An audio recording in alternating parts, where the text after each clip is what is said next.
का नाम तो सुना ही है ना। चलो आज हम आपको रावण के बारे में बताएंगे। रावण एक बहुत ही ब्रेव किंग था और उसको बहुत सारे शास्त्रों की नॉलेज भी थी। उसका एक नाम भी था दशानन। दशानन दशानन मतलब 10 मीन्स 10 एंड आनन मीन्स फेस। आपको पता है रावण का दशानन नाम कैसे पड़ा? मतलब a person with 10 faces. What does this mean? Ravan बचपन से ही बहुत ब्रेव था। एक दिन उसने एक नेकलेस ले लिया जिसमें 9 प्रेशियस जेम्स लगे हुए थे और उसकी सेफ्टी के लिए बहुत सारे नाग कुमार देव उसके आसपास रहते थे। तो पता है क्या हुआ? बेबी के फेस का रिफ्लेक्शन जेम्स में दिखाई देने लगा। तो अब टोटल 10 फेसेस सबको दिख रहे थे, इसीलिए उनका नाम पड़ गया दशानन। जब वो बड़े हुए तो उन्होंने सारी वॉर्स जीत ली। बहुत सारे राजा उनके अंडर रूल किया करते थे, इसलिए रावण बहुत अहंकारी, बहुत प्राउडी हो गया। एक दिन वो किसी फॉरेस्ट से जा रहा था। उन्होंने एक ब्यूटीफुल लेडी को देखा। मालूम है वो कौन थी? वो थी राम जी की वाइफ सीता। और रावण को वो बहुत ब्यूटीफुल लगी और उसने बहुत गलत काम किया। You know what? He kidnapped Sita ji. इसी रीज़न से रामचंद्र जी और उनके ब्रदर लक्ष्मण ने रावण के अगेंस्ट बहुत बड़ी वॉर स्टार्ट कर दी थी। कई दिनों तक ये लड़ाई चलती रही और उस लड़ाई के आखिरी के कुछ दिनों में जब लक्ष्मण और रावण लड़ रहे थे तो पता है क्या हुआ? लक्ष्मण ने एक एरो मारा जिससे कि रावण का सिर कट गया। मगर ये क्या, एक सिर कट गया तो 100 नए सिर बन गए। बच्चों, लक्ष्मण ने फिर से अटैक किया। अब रावण का हाथ कट गया, लेकिन पता है क्या हुआ? बहुत सारे न्यू हैंड्स बन गए। पता है बच्चों ऐसे कैसे और क्यों हो रहा था? रावण ने कई दिनों तक साधना करके, मेडिटेशन करके एक स्पेशल विद्या धारण कर ली थी जिसका नाम था बहुरूपिणी विद्या। बहुरूपिणी विद्या, इस विद्या की वजह से लक्ष्मण के बार बार अटैक करने से भी रावण मर नहीं पा रहा था। पता है फिर क्या हुआ? लक्ष्मण के बार बार अटैक करने से रावण की विद्या जो थी वो वीक होती चली गई एंड एट लास्ट वो बहुरूपिणी विद्या रावण की बॉडी से निकलकर भाग गई। अब रावण अपने असली रूप में आ गया। रावण को बहुत गुस्सा आया। उसने अपना बहुत बड़ा विशाल सुदर्शन चक्र को याद किया। ये रावण का एक स्पेशल वेपन था।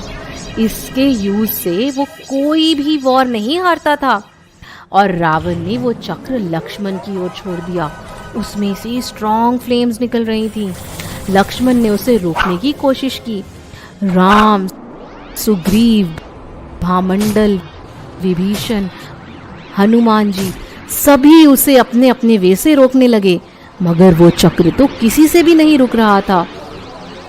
लेकिन वो चक्र लक्ष्मण की 3 प्रदक्षिणा देकर, उनके 3 सर्कल काटकर उनकी उंगली पर आकर रुक गया। Amazing, isn't it? रावण तो वरिड हो गया। वो सोचने लगा कि मेरे से तो भरत चक्रवर्ती अच्छे थे जो अंत में अपनी आत्मा का ध्यान करके मोक्ष को प्राप्त हुए। ये मनी, ये राज्य को धिक्कार है जिसमें पड़ने की वजह से आज मैं ये वॉर हारने वाला हूँ। लक्ष्मण ने क्या किया मालूम है? लक्ष्मण ने वही चक्र वापस रावण की तरफ चला दिया। बादलों की गड़गड़ाहटों के जैसे साउंड करता हुआ वो चक्र रावण की तरफ जा रहा था। रावण ने उस चक्र को रोकने की बहुत कोशिश की। बाणों की वर्षा से एरोज इतने ज्यादा चल रहे थे, ऐसा लग रहा था जैसे एरोज की रेन हो रही हो। वज्र से, अपनी तलवार से, इन सब चीजों से रावण ने उसे रोकने की कोशिश की, लेकिन रावण का पुण्य खत्म ही हो गया था और उस चक्र ने रावण के चेस्ट को कट कर दिया। रावण गिर गया एंड ही डाइड।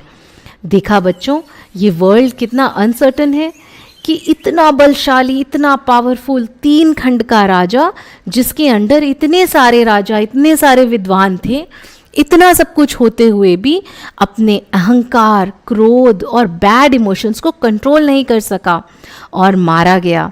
मरने के बाद रावण को तीसरे नरक में जाना पड़ा, जहां उसे घोर यातनाएं भोगनी पड़ी।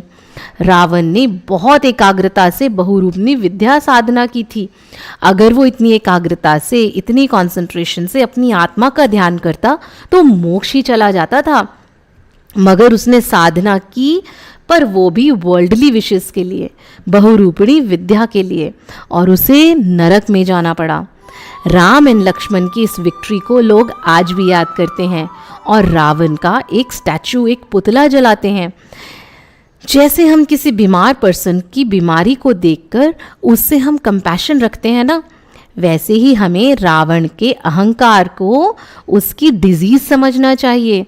हाँ, और उनसे इंस्पिरेशन लेनी चाहिए कि हम अपने अंदर के बैड इमोशंस को ख़त्म कर दें। केवल रावण का एक स्टैचू, एक पुतला जला देने से क्या फ़ायदा होगा? कुछ भी नहीं। उससे तो बल्कि और हिंसा ही होगी। इतने सारे पटाखों से, इतने अननेसेसरी फायर से, धमाके से एनिमल्स भी बहुत परेशान होते हैं। और हमें ये भी सोचना चाहिए कि लाइफ के एंड में जैसे रामचंद्र जी ने तपस्या की और मोक्ष को प्राप्त करके भगवान बन गए, ऐसे ही हमें भी मोक्ष की ओर आगे कदम बढ़ाने चाहिए। बढ़ाएंगे ना? जय जिनेंद्र।